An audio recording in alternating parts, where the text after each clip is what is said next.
प्रतिकूल बतरको नेवसी जोरहाट जिलार टियकनगरत उलह मालहेरे आली आই লৃগাং উদযাপন। আজি মিচিং জনগোষ্ঠীৰ কৃষিভিত্তিক উৎসৱ আলি আই লৃগাং। সমগ্ৰ ৰাজ্যত আজি মিচিং সমাজে আলি আই লৃগাং উদযাপন কৰিছে। এয়া টিয়কনগৰ মিচিং কৃষ্টি সমিতিয়ে আয়োজন কৰা উৎসৱৰ পৰিৱেশ। प्रतिकूल बतरको नेवसी पुৱাই জনজাতীয় সাজপাৰ পৰিধান কৰি মিচিং মৰংঘৰৰ বাকৰিত আয়োজন কৰা এই দিনজোৰা কাৰ্যসূচীৰ আৰম্ভণিতে পূৰ্ব মাংগলিক নীতি নিয়মেৰে অৱলম্বন কৰি শস্যৰ বীজ ৰোপণ পৰ্ব আৰম্ভ কৰিছে আৰু আগন্তুক বছৰটো যেন খেতি খোলা ভাল হয় তাৰ বাবে ইষ্ট দেৱতাৰ চৰণত সেৱা লৈছে। লগতে গুমৰাগৰ নৃত্য তথা ঐনিতমৰ সুৰত মুখৰিত হৈ পৰিছে সমগ্ৰ পৰিৱেশ। ঐনিতমৰ সুৰত নাচিছে মিচিং ডেকা গাভৰু। উল্লেখযোগ্য যে আলি আই লৃগাঙৰ লগতে সংগতি ৰাখি টিয়ক মিচিং কৃষ্টি সমিতিয়ে এইবাৰ ৰূপালী জয়ন্তী বৰ্ষৰো উদযাপন কৰিছে। ইতিমধ্যে পৰাপং গাহৰি মাংসকে ধৰি বিভিন্ন জনজাতীয় খাদ্য সম্ভাৰ প্ৰস্তুত কৰিছে ৰাইজৰ বাবে। ইপিনে মাংগলিক নীতি নীতিৰ পাছতেই চিত্ৰাংকন প্ৰতিযোগিতা, নৃত্য গীত প্ৰতিযোগিতাৰ লগতে দুপৰীয়াৰ মূল সভা আৰু নিশালৈ এক বাৰেৰহণীয়া কৃষ্টি অনুষ্ঠানৰ আয়োজন কৰিছে টিয়ক মিচিং কৃষ্টি সমিতিয়ে। সেয়েহে প্ৰতিটো কাৰ্যসূচীতে সকলো ৰাইজৰ উপস্থিতি আৰু সহযোগিতা কামনা কৰিছে উদযাপন সমিতি।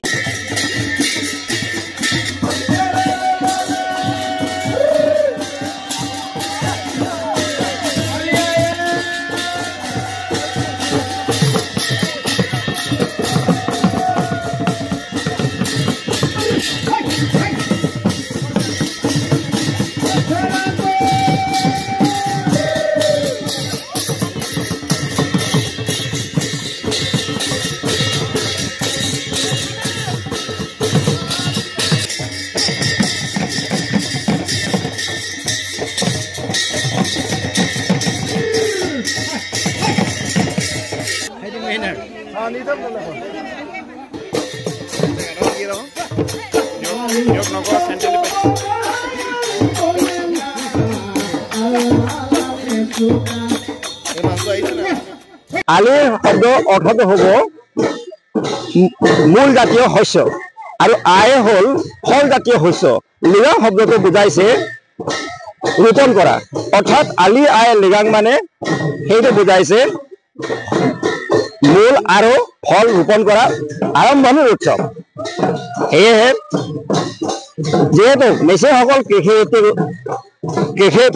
কৃষিভিত্তিক শস্যৰ ওপৰত ভিত্তি কৰি জীৱন যাপন কৰি আছে, কৃষিকৰ্ম কৰি জীৱন যাপন কৰি আছে, তেওঁলোকৰ মূল জীৱিকাই হ'ল কৃষি। গতিকে এই কৃষিখিনি কৰিবলৈ হ'লে ৰোপণ কৰা ব্যৱস্থাটো আৰম্ভ কৰিব লাগিব। সেই আৰম্ভণিৰ ব্যৱস্থাটো আগত হয়তো বিভিন্ন দিনত বিভিন্নজনে নিজৰ সুবিধা অনুসৰি কৰিছিল। আজিকালি সেইটো নকৰি কি কৰা হৈছে, সকলোৰে সুবিধাৰ্থে এটা দিন ঠিক কৰা হৈছে, সেয়া হ'ল ফাগুন মাহৰ প্ৰথম বুধবাৰ। ফাগুন মাহৰ প্ৰথম বুধবাৰকে আলি আই লৃগাং উৎসৱৰ দিন হিচাপে ধাৰ্য কৰা হৈছে। 1956 চনত বানে কেবাঙে সেইটো নিৰ্ধাৰণ কৰিছিল। আৰম্ভ কৰি আলি আই লৃগাং উদযাপন কৰা হৈছিল আৰু এই আজি টিয়ক নগৰ দুৰ্বি কমিটিয়ে ৰূপালী জয়ন্তী উদযাপন কৰিছে। সেইটো আমি যদি পিছলৈ যাওঁ, এই আৰম্ভণি হৈছিল 2000 চনতে। 2000 চনৰ পৰা আহি আজি 25 বৰ্ষ পাৰ হৈছেগে। 25 বৰ্ষ পাৰ হ'লে সকলোৱে ৰূপালী জয়ন্তী উদযাপন কৰে। গতিকে আমাৰ এই আলি আই লৃগাং টিয়কত উদযাপন কৰা আজি 25 বছৰ হৈছে। গতিকে এই 25 বছৰ উদযাপনৰ উপলক্ষে আজি আলি আই লৃগাং উদযাপন কৰা হৈছে এই টিয়ক নগৰ কৃষ্টি সমিতিৰ উদ্যোগত। কাৰ্যসূচী আছে, আমলেলি গোটৰ পৰা আৰম্ভ কৰি পৰ্বৰ কাৰ্যত আছে, স্মৃতি তৰ্পণ আছে। আজি দিনজোৰা কাৰ্যসূচী হ'ব।